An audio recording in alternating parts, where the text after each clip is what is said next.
Bonjour à toutes et à tous, bienvenue dans ce second magazine des Rendez-vous de l'Histoire. Il y a tout juste 500 ans, s'installait à Amboise Léonard de Vinci. À cette occasion, le château du Clos Lucé nous propose une exposition qui suit d'Italie à Amboise 3 œuvres majeures de l'artiste. Flora Battesti et Robin Doro retracent l'histoire de cet ultime voyage. Dissimulé au milieu des arbres, le Clos Lucé. C'est la dernière demeure de Léonard de Vinci. Arrivé d'Italie en 1516 à la demande de François Ier, l'artiste avait emmené dans ses sacoches de cuir 3 œuvres qui lui étaient chères. La Joconde, Sainte-Anne et Saint-Jean-Baptiste ont traversé les Alpes avec lui. Léonard de Vinci va quitter Rome et d'abord il règle ses affaires personnelles. Il a 64 ans et il sait qu'il ne reviendra certainement plus jamais en Italie. Et il est accueilli ici en France par François Ier. À l'occasion du 500e de l'arrivée de Vinci à Amboise, une exposition plonge les visiteurs dans l'histoire de ces 3 tableaux. Ces chefs-d'œuvre sont devenus un patrimoine immatériel et vivant que le grand public s'est approprié.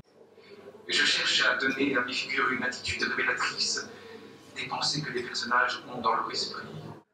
Aujourd'hui, le voyage continue. 5 siècles après la mort de Léonard de Vinci, les artistes contemporains se sont appropriés ces toiles. La Joconde devient indienne, transsexuelle et même animée. Mais peu importe l'apparence, son sourire restera toujours un mystère. Nous sommes ici dans la Maison de la Magie, un univers qui inspire le rêve, des rêves observés. Pour en savoir plus, Thibaut Chauvet a interrogé Jacqueline Carrois, historienne des rêves. Départ au pays des songes.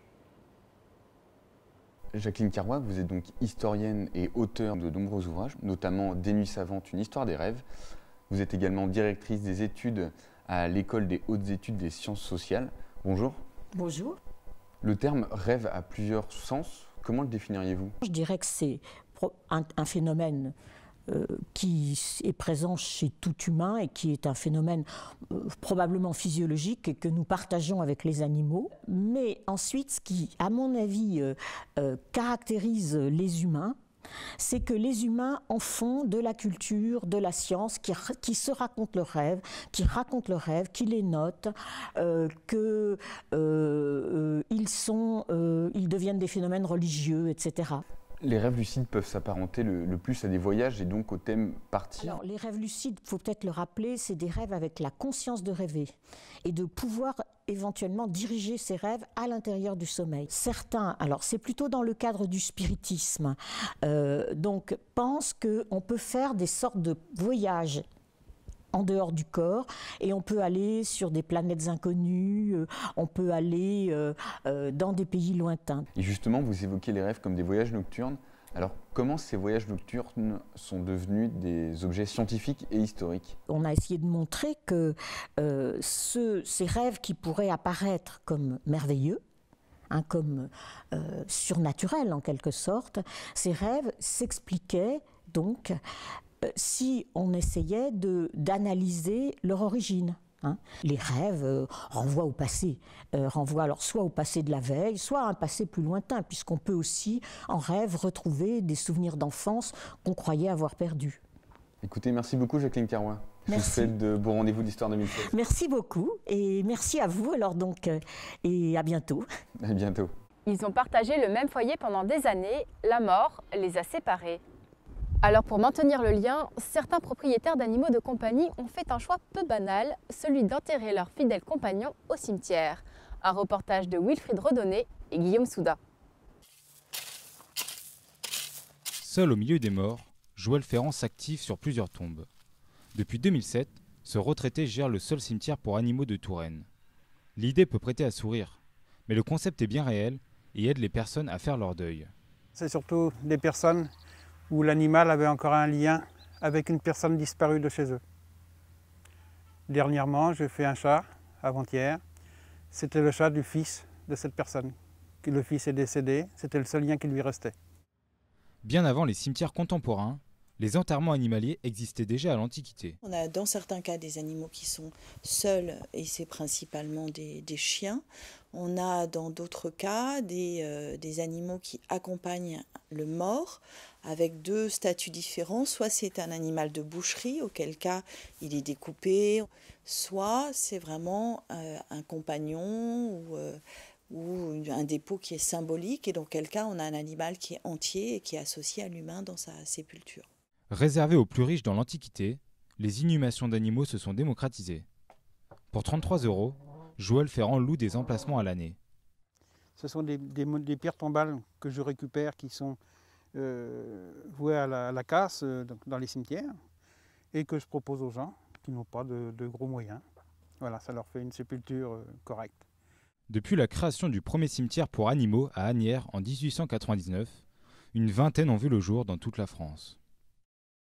Nous poursuivons ce magazine en d'autres compagnies, celle d'apprentis destinés au grand voyage, celui du Tour de France. Partir pour apprendre, c'est le credo des futurs compagnons du devoir. Pourtant, il n'en a pas toujours été ainsi. Parce que les compagnons d'aujourd'hui ne sont pas ceux d'hier, nous vous proposons ce reportage avec Clémence Drouet. Tu te remets de ce côté-là. C'est du sport. Du sport, mais surtout un coup de main à prendre. Les nouveaux apprentis de Tours savent faire à leurs premiers travaux de menuiserie. Certains d'entre eux auront l'opportunité de faire le tour de France, changer de ville et d'entreprise à travers le pays, un incontournable chez les compagnons du devoir. Johan Claire a passé 6 années sur la route des métiers. Il se souvient de sa remise en question permanente. On repart tout le temps de zéro. Il faut se refaire une place en entreprise, il faut se refaire une place dans une communauté, dans une maison de compagnons. Donc voilà, c'est vraiment ça qui est vraiment enrichissant et qu'on apprend sur nous-mêmes et on apprend sur les autres également. Sur les pas des générations précédentes, ces jeunes apprentis ont choisi de tenter l'expérience. Pourquoi le Tour de France ? Surtout pour me perfectionner, puis pour découvrir de nouvelles personnes. Le compagnon d'avant-guerre partait sur le Tour de France avec toutes les techniques nécessaires à l'ouvrage. Depuis, les objectifs ont évolué. C'est un savoir professionnel insuffisant que les apprentis portent dans leur bagage sur la ligne de départ du Tour.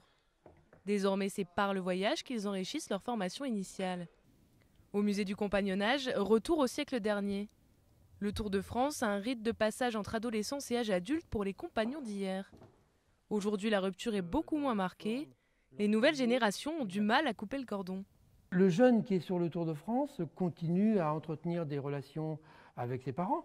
Il peut revenir facilement, vu les moyens de locomotion actuels, l'automobile, le train ou même l'avion, il peut revenir chez lui. Désormais, la formation offre une ouverture sur l'étranger. La découverte de nouvelles cultures permettra peut-être à ces jeunes de voler enfin de leurs propres ailes. C'est maintenant l'heure du bonus, imaginé par Guillaume Souda. C'est l'homme qui veut savoir, l'homme qui veut voir, et savoir et voir c'est le même mot en grec. Et c'est l'homme qui est parti mais qui a eu la chance aussi de revenir. C'est l'homme du départ et l'homme du retour. C'est son bateau qui représente son trajet vers la Méditerranée. L'homme grec, il est sous le soleil, il existe sous le soleil. C'est pour ça que j'ai fait ce soleil jaune là au-dessus de la Méditerranée.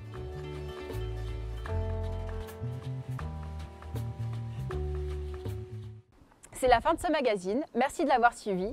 L'histoire continue, alors rendez-vous l'année prochaine à Blois.